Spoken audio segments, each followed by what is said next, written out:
नमस्कार माझ्या प्रिय स्वामी भक्तांनो. साक्षात परब्रह्म श्री स्वामी समर्थ महाराजांच्या चरणी कोटी कोटी प्रणाम. उद्या गुरुवार, स्वामींचा अत्यंत पवित्र आणि आवडीचा दिवस. जर आज तुम्ही या व्हिडिओवर आला आहात तर हा केवळ एक योगायोग नाही, तर साक्षात अक्कलकोट निवासी स्वामी समर्थ महाराजांची तशी इच्छा होती. कदाचित तुम्ही गेल्या काही दिवसांपासून अत्यंत त्रासात आहात. मनात नैराश्य आले आहे, डोक्यावर कर्जाचा डोंगर आहे किंवा घरात सतत भांडणे होत आहेत. तुम्ही अनेक प्रयत्न करूनही जेव्हा मार्ग सापडत नाहीत, तेव्हा तुमचे मनोबल तुटून जाते. पण स्वामींना तुमच्या डोळ्यातील अश्रू पाहवत नाहीत.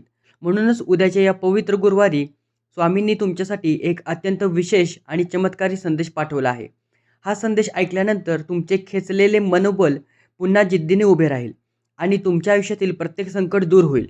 मित्रांनो, जर तुम्ही स्वामींवर अथांग विश्वास असेल, जर तुम्हाला मनापासून वाटत असेल की स्वामी तुमच्या पाठीशी उभे आहेत, तर विश्वास असेल तर आत्ताच्या आत्ता कमेंट बॉक्समध्ये श्री स्वामी समर्थ किंवा भिवू नकोस मी तुझ्या पाठीशी आहे लिहून आपली हजेरी लावा आणि व्हिडिओला लाईक करा.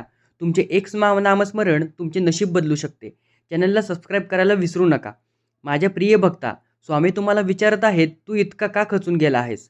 रात्रंदिवस त्या एकाच चिंतेत स्वतःला का जाळत आहेस? लोक तुला काय बोलले? कोणी तुझा अपमान केला? कोणी तुझी साथ सोडली? या विचाराने तुझा आजचा दिवस का खराब करत आहेस? स्वामी सांगतात की जेव्हा जग तुमच्याकडे पाठ फिरवते, तेव्हा समजून जा की तुमची दोरी साक्षात स्वामींनी आपल्या हातात घेतली आहे. बऱ्याचदा आपल्याला वाटते की आपल्यावर संकटे येतात, पण लक्षात ठेवा, सोनं जितकं आगीत तापतं तितकंच ते अधिक चमकतं. स्वामी तुमच्या सहनशक्तीची परीक्षा घेत आहेत, कारण त्यांना तुम्हाला भविष्यात खूप काही मोठे यश द्यायचे आहे. तुमच्या आयुष्यात जे काही घडत आहे त्यामागे स्वामींचा एक गुप्त प्लॅन दडलेला आहे. त्यामुळे मन लहान करू नका. स्वामी आपल्या भक्ताचे मनोबल कसे वाढवतात हे समजून घेण्यासाठी अक्कलकोटच्या काळातील एक अद्भुत सत्य घटना आपण ऐकूया. अक्कलकोटमध्ये गणपत नावाचा एक गरीब शेतकरी राहत होता. गणपतच्या कुटुंबात तो, त्याची पत्नी आणि एक लहान मुलगी होती. गणपतने सावकाराकडून कर्ज घेऊन शेतात खूप कष्ट केले होते. पण दुर्दैवाने त्या वर्षी अक्कलकोटमध्ये मोठा दुष्काळ पडला. पीक जळून खाक झाले. सावकाराने गणपतला धमकी दिली की उद्या गुरुवारपर्यंत जर तू माझे कर्ज फेडले नाहीस, तर मी तुझे घर आणि जमीन जप्त करेन आणि तुला रस्त्यावर आणीन. बुधवारी रात्री गणपतच्या घरात खाण्यासाठी अन्नाचा दाणा नव्हता. सावकाराच्या भीतीने त्यांनी मनोबल पूर्ण खचून गेले होते. त्याने नैराश्यात येऊन विचार केला की आता जीवन संपण्याशिवाय दुसरा मार्ग नाही. तो रात्रीच्या अंधारात गावाबाहेरच्या विहिरीकडे निघाला. त्याचे पाय थरथरत होते. तेवढ्यात मागून एक धिप्पाड खांद्यावर हात पडला. गणपतने मागे वळून पाहिले तर साक्षात स्वामी समर्थ उभे होते. स्वामींच्या डोळ्यात राग आला, अपार करुणा एकत्र दिसत होती. स्वामी कडाडले, अरे मूर्खा, जीव द्यायला निघाला आहेस? अक्कलकोटमध्ये हा स्वामी जिवंत असताना माझ्या भक्ताने आत्महत्या करावी? इतका कमजोर आहेस का तू? चल घरी परत जा आणि उद्या गुरुवारची वाट बघ. स्वामींनी त्याच्या कपाळाला अंगारा लावला. गणपत स्वामींच्या पाया पडला आणि रडत घरी परत आला. दुसऱ्या दिवशी गुरुवार उजडला. सकाळी 9 वाजता सावकार 4 गुंडांना घेऊन गणपतच्या घराबाहेर आला आणि जोरात ओरडू लागला. गणपतने घाबरतच दरवाजा उघडला. पण तेवढ्यात गावातील एक प्रतिष्ठित श्रीमंत व्यापारी तिथे घोडागाडीतून आला. त्याने सावकाराला थांबवले आणि विचारले, या गणपतचे किती कर्ज आहे? सावकाराने सांगितले, 500 रुपये. त्या व्यापाऱ्याने खिशातून 500 रुपयाची नोट आणि सोन्याच्या मोहऱ्या काढल्या आणि सावकाराच्या हातावर ठेवल्या. सावकार चकित झाला. गणपतने हात जोडून त्या व्यापाऱ्याला विचारले, मालक, मी तर तुम्हाला ओळखतही नाही. तुम्ही माझे कर्ज का फेडले? तो व्यापारी हसला आणि म्हणाला, अरे गणपत, आज पहाटे साक्षात अक्कलकोटचे स्वामी समर्थ माझ्या स्वप्नात आले. त्यांनी मला सांगितले की माझ्या गणपतचे कर्ज फेड. तुझा बुडलेला सगळा व्यापार मी पुन्हा उभा करेन. स्वामींचा शब्द मी कसा मोडणार? हे ऐकून गणपतने जमिनीवर डोके टेकवले. त्याला समजले की काल रात्री स्वामींनी दिलेला शब्द त्यांनी गुरुवारी सकाळी पूर्ण केला. मित्रांनो, ऐकलीत ना स्वामींची लीला? स्वामी कधीही आपल्या भक्तांना वाऱ्यावर सोडत नाहीत. जर तुमचाही या कथेवर आणि स्वामींच्या या लीलेवर विश्वास असेल तर व्हिडिओला आत्ताच लाईक करा आणि कमेंटमध्ये लिहा, अशक्य शक्य करतील स्वामी. स्वामी, माझा तुमच्यावर खूप विश्वास आहे. तुमच्या एका लाईकने संदेश गरजू भक्तांपर्यंत पोहोचण्यास मदत होईल. माझ्या प्रिय भक्तांनो, या कथेप्रमाणेच स्वामी आज तुमच्या आयुष्यातही चमत्कार घडवणार आहेत. स्वामींचा तुमच्यासाठी पहिला संदेश आहे की भूतकाळाचा विचार सोडून द्या. जे झालं ते कर्माचा हिशोब होता.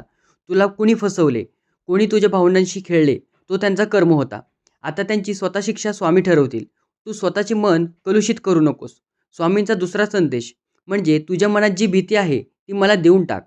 जर तुला नोकरीची चिंता असेल, मुलांच्या भविष्याची चिंता असेल, तर सकाळी उठून देवघरात एक दिवा लाव आणि म्हणा, स्वामी समर्थ, आजपासून सर्व चिंता तुमची. जेव्हा तुमची चिंता करणे सोडता तेव्हा स्वामींचे काम सुरू होते.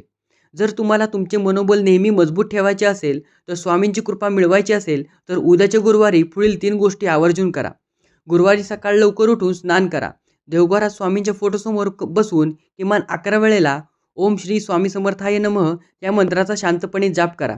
भक्तांनो, तुम्हाला हा पुढेचा विधी ऐकून घ्यायचा असेल, तर कमेंटमध्ये श्री स्वामी समर्थ नक्की लिहा. जर तुम्हाला प्रचंड मानसिक ताण वाटत असेल, तर गुरुवारी किमान 3 वेळेला स्वामींचा तारक मंत्र मोठ्याने वाचा किंवा घरात मोबाईलवर ऑडिओ रेकॉर्डिंग ऐका. तारक मंत्रातील प्रत्येक शब्द तुमच्या नसांमध्ये नवीन ऊर्जा भरेल. गुरुवारी घराबाहेर पडताना एखाद्या काळ्या कुत्र्याला भाकरी किंवा गाईला चारा नक्की द्या. स्वामींनी सांगितले आहे की भुकेल्या प्राण्यांना अन्न देणे थेट स्वामींपर्यंत पोहोचते. भक्तांनो, तुमच्या आयुष्यात कधी असा प्रसंग आला आहे का, जेव्हा स्वामींनी तुम्हाला संकटातून बाहेर काढले आहे? जर तुमचा स्वामींवर विश्वास असेल, तर आपला तो अनुभव कमेंट बॉक्समध्ये थोडक्यात नक्की शेअर करा. कारण तुमचा एक अनुभव वाचून इतके अनेक निराश भक्तांचे मनोबल वाढू शकते. कमेंटमध्ये लिहा, स्वामी मी तुमच्या चरणी आलो आहे. स्वामींचे 11 अक्षरी अभयवचन केवळ शब्द नाहीत, तर हे एक महाकवच आहे. भिवू नकोस, मी तुझ्या पाठीशी आहे. हे एक खूप महत्त्वाचे अभयवचन आहे. जेव्हा तुम्हाला वाटते की आता सगळे संपले आहे, तेव्हा शांतपणे डोळे बंद करा. छातीवर हात ठेवा आणि म्हणा, भिवू नकोस, मी तुझ्या पाठीशी आहे. तुम्हाला जाणवेल की तुमच्या शरीरात एक वेगळी शक्ती संचारत आहे. स्वामी म्हणतात, माझ्या भक्ताला पराभूत करण्याचा अधिकार मी या जगातील कोणत्याच शक्तीला दिलेला नाही. मित्रांनो, स्वामींचा हा दिव्य संदेश ऐकून जर तुमच्या मनाला शांतता मिळाली असेल, तुमचे मनोबल वाढले असेल, तुमचा स्वामींवर विश्वास असेल, तर आपल्या लाडक्या चॅनलला आत्ताच सबस्क्राईब करा आणि बेल आयकॉन दाबा. हा व्हिडिओ तुमच्या व्हॉट्सअप ग्रुपवर मित्रमैत्रिणींना शेअर करा. नातेवाईकांना शेअर करा. स्वामींची ही सेवा प्रत्येक घराघरात पोहोचू द्या. शेवटी स्वामी एवढेच सांगतात की श्रद्धा आणि सबुरी ठेवा. वेळ तुमची खराब असू देत, पण स्वामी तुमचाच आहे. उद्याचा गुरुवार तुमच्या सर्व अडचणीवर मात करेल. चला तर मग मित्रांनो, उद्याच्या या पवित्र गुरुवारी स्वामीचरणी प्रार्थना करूया की तुम्ही सर्व भक्तांची इच्छा पूर्ण हो. जर तुम्हाला स्वामींच्या चरणी लीन व्हायचं असेल, तर शेवटची कमेंट करा. विश्वास असेल तर पूर्ण श्रद्धेने लिहा, श्री स्वामी समर्थ महाराज की जय. पुन्हा भेटूया अशाच एका सुंदर आणि माहितीपूर्ण व्हिडिओसह. तोपर्यंत स्वामी नामात मग्न राहा, आनंदी राहा. धन्यवाद.